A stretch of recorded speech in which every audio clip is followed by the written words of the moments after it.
राधे राधे दोस्तों, आज मैं आपको भगवान श्री कृष्ण की बाल लीला की कथा सुनाऊंगी। दोस्तों, जहाँ जहाँ हमारे प्यारे कृष्ण होते हैं वहाँ वहाँ माखन चोरी की लीला भी होती है। कृष्ण जी को माखन इतना पसंद था कि वे खुद तो बड़े प्रेम से खाते थे, साथ ही अपने दोस्तों को भी खिलाते थे। तो आज हम सुनेंगे वो मजेदार कहानी जिसमें कान्हा अपनी शरारतों से गोपियों को परेशान करते हैं और फिर अपने प्रेम से उन्हें मना भी लेते हैं। गोकुल में सभी गोपियां परेशान रहने लगी क्योंकि उनका माखन और दूध बार बार चोरी हो जाता था। अब वे अपने माखन को छत से लटकाकर ऊंची जगह पे रखने लगी ताकि कान्हा वहां तक पहुंच न सके। लेकिन कान्हा तो बड़े शरारती थे। उन्होंने अपने ग्वाल बाल दोस्तों के साथ मिलकर एक योजना बनाई। रात होते ही वे चुपके से गोपियों के घर में घुसते, एक दूसरे के ऊपर चढ़कर पिरामिड जैसा बनाते और सबसे ऊपर खड़ा होकर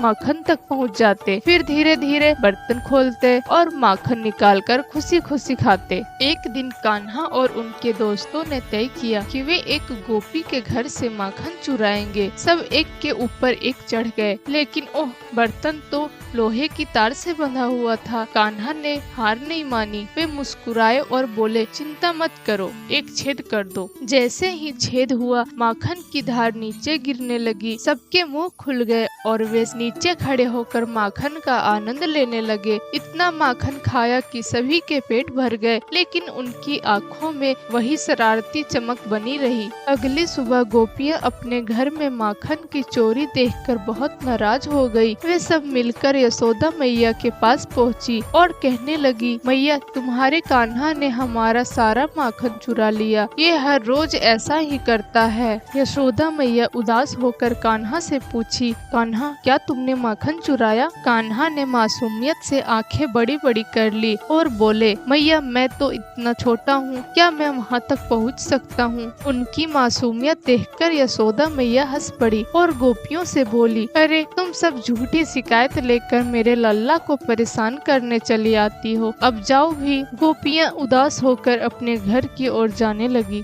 यह लीला हमें बताती है कि कृष्ण की शरारतें केवल खेल नहीं थी, वे तो अपने भक्तों को आनंद देने के लिए यह लीला करते थे। गोपियाँ जब भी यशोदा मैया के पास कान्हा की शिकायत लेकर जाती और जब यशोदा मैया कान्हा को डांटी या फिर उनसे बातें करती तो गोपियाँ कान्हा को निहारती रहती थी। इसी बहाने कान्हा को निहारने का समय मिल जाता था। जब तक मैया कान्हा से बातें करती तब तक गोपियाँ निहारती रहती थी। लेकिन जब गोपियाँ कान्हा को माखन चोरी करते हुए पकड़ लेती थी तो वे उनसे कहती, तुम मेरे आँखों के सामने बैठे रहो या फिर हमें नाच कर दिखाओ। गोपियाँ कान्हा से अपने माखन का मोल मांगती थी और उनसे कहती, माखन के बदले नाच कर दिखाओ। गोपियाँ भी इसी प्रकार कान्हा को परेशान करती थी जैसे कान्हा परेशान करते थे। यह कथा हमें सिखाती है कि भगवान और भक्त का रिश्ता कितना गहरा और कितना सुंदर होता है। कान्हा की शरारतों में भी प्रेम छुपा है और यही प्रेम